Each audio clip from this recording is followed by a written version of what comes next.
দেখা যায় সময় মতো পানি পাওয়া যায় না, আবার সময় মতো বেশি হয়ে যায়। এ সময় কাজে বাজে অনেক কষ্ট হয় বা ফসলের আশা কমতে হয় যে আমি এই বৃষ্টি রুইতেছি, বৃষ্টি আমার হইবে কিনা, পচে যাবে কিনা, পচে গেলে আমি দ্বিতীয় বীজ কোথায় পামু, এরমের কোনো ই থাকে না, হতাশার রূপে থাকতে হয়। আলহামদুলিল্লাহ ভালো পানি কেজি আছে, কোনো সমস্যা নাই। ওই একটু বৃষ্টি হয়, বৃষ্টির কারণে পানিটা একটু কোলায় বাড়ছে, নাহলে এছাড়া এখনো মোটামুটি স্বাভাবিক আছে পানি। এরপর যদি মনে করেন বাড়ে তাইলে পানি দেওয়া অসুবিধা হয়ে যাবে, আমাকে একটু রোপণ পরানো হইবে। তবু এটা হলো বৃষ্টির পানি, জোয়ারের পানি এত বাড়ে নাই, বৃষ্টির পানি এই জন্য বাড়ছে। এই জন্য যেটু বাড়ছে এত আমাকে কোনো সমস্যা দেয় না, এতে আমাকে রোপণ পরান ইনশাল্লাহ ভালোই চলে। না, দুই 2 একর জমির ধান করতেছি, রুইতেছি।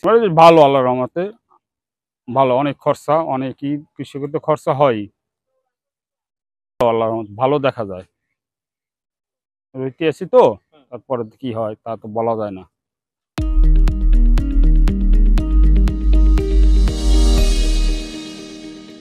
আমাদের পটুয়াখালী জেলাতে এবছর 13,000 হেক্টর জমিতে রোপা আমন ধানের বীজ তোলা রয়েছে।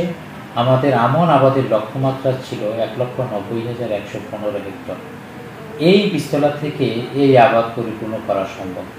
পর্যন্ত আমরা আশা প্রকাশ করতেছি যে আমাদের যে লক্ষ্যমাত্রা আছে গত বছরে সে একটু বেশি, সেটি আমরা ইনশাল্লাহ আমরা লক্ষ্যমাত্রা পূরণ করতে পারবো যদি সামনের দিনগুলোতে আবার বড় রকমের আমাদের আবহাওয়াগত একটি সমস্যা না হয়। আপনি জানেন যে গত দিনেও মনে হচ্ছে 3 নম্বর একটা সংকেত দেওয়া আছে এই এলাকাতে। সেটি যদি বড় রকমের আসে তাহলে সেটি পরবর্তীতে আবার বলা যাবে, কিন্তু এখন আজকের যে আবহাওয়া আছে আবহাওয়াতে এরকম আবহাওয়া যদি 10-12 দিন বিরাজ করে ইনশাল্লাহ আমরা মনে হচ্ছে আমরা আমাদের লক্ষ্যমাত্রা পূরণ করতে পারব।